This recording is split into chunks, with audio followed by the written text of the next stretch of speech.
How's it going, people? Welcome back to my channel. Arsenal are active in the transfer window. Not the active we would have all hoped, but there's some activity at the very least. Before I get into it, make sure you download the OneFootball app. There's a link in the description box below, sponsoring me and the channel. So do me a favor and download the app using the link below. Like I said, there's activity, but it might not be the activity we all had hoped for. But realistically speaking, the activity we all hoped for cannot be done right now. It cannot be done. If anyone ever thought we could get Upamecano in January, you haven't learnt your lessons from seasons and years gone by being an Arsenal fan. I mean, we never do business the way we think it should be done, and very rarely do we do the business that we as fans want and we as fans see as an improvement to the side we already have, whether that's this January window, whether it's 2 summer transfer windows ago, whether it's 5 years, 7 years, 10 years ago. Arsenal and transfers do not go hand in hand. But we'll talk about the activity. We've got another loan signing in. This one seems to suggest that it will become permanent, considering the loan fee is reportedly between around 2.5 million to 5 million. Obviously, there's varying reports. Yesterday, when it originally got confirmed that we are linked, the report said 5 million, 1.5 of that money going towards Southampton for the player wages, and the other 3.5 being the loan fee, which at first stood out to me. I was thinking that that's a bit much to be spending for a loan.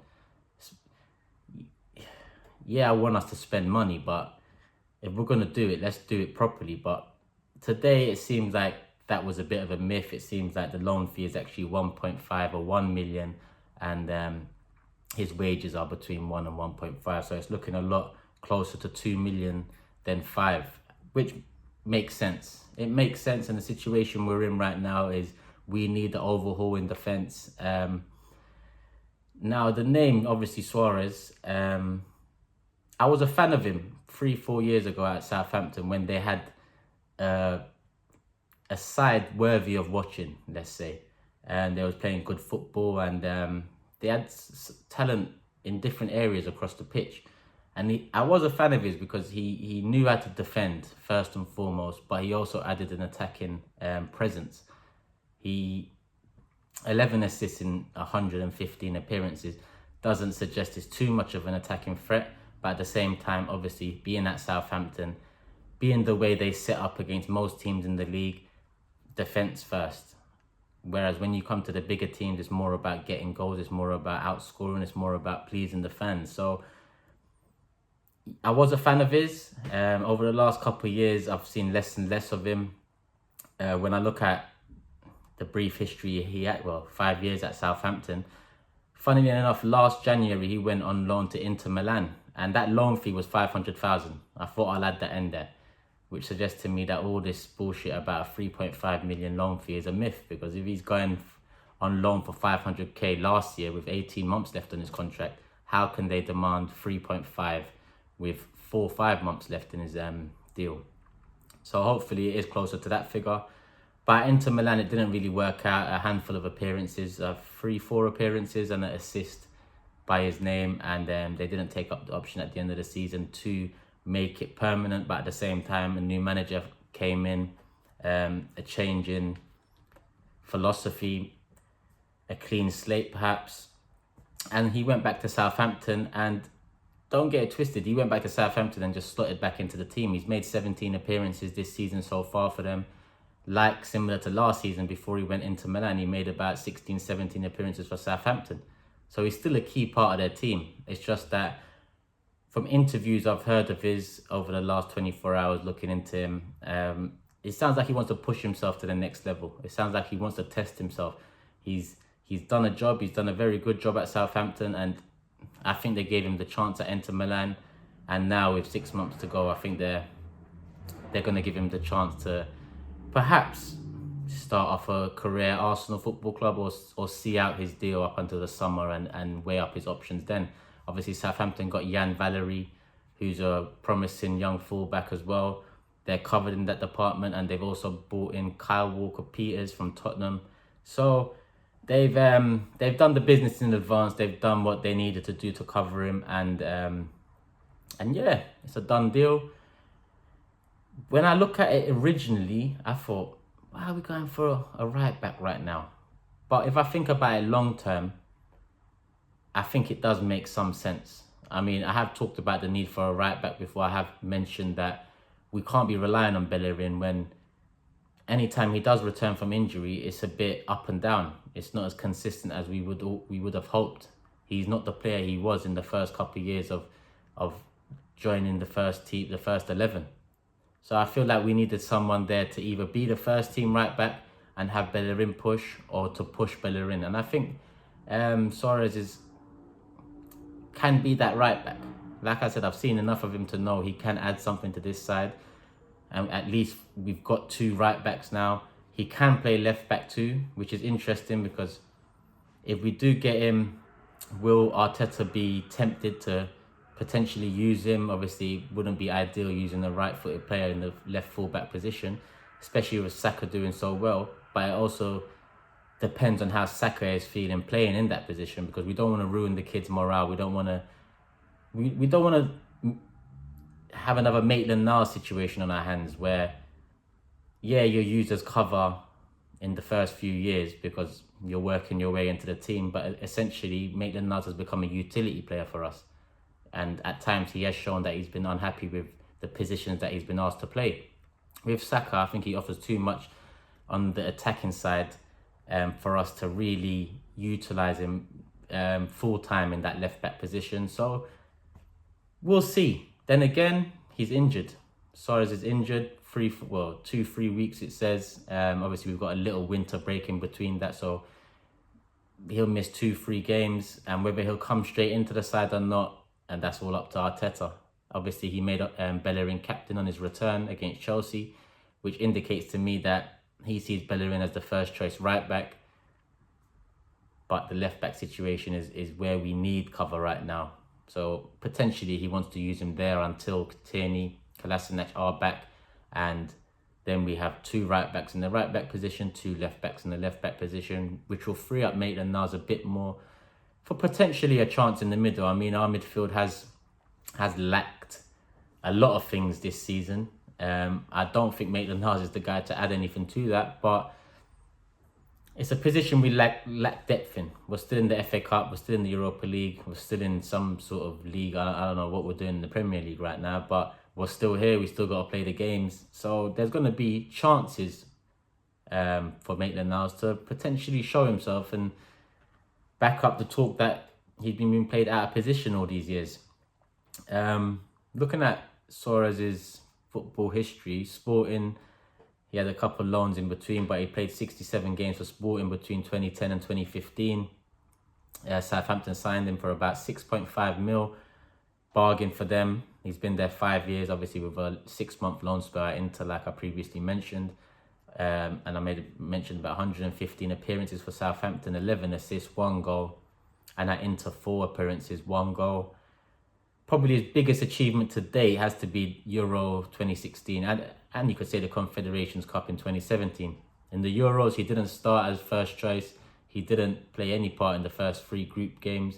But round of 16, he came in, done a good job, and started every game following that, the quarterfinals, semi-finals and final, and was part of a very good Portugal defence that created the base for Ronaldo, for the attacking players to build off.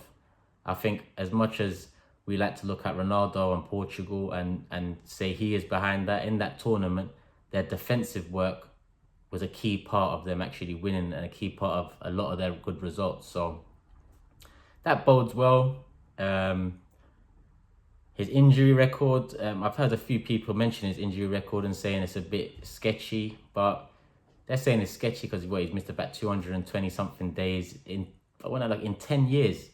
220 days is about 7 months. To miss 7 months in 10 years is not sketchy at all, especially at the level he's been playing at. His longest injuries have been A foot injury in 2016-17, 48 days, and a bruised hip in 2012-13, 48 days. So for me, his injury record is quite good.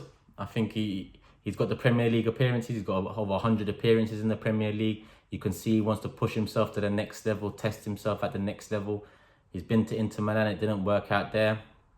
Hopefully, it can work out for him at Arsenal, and in turn work out for Arsenal and us as fans.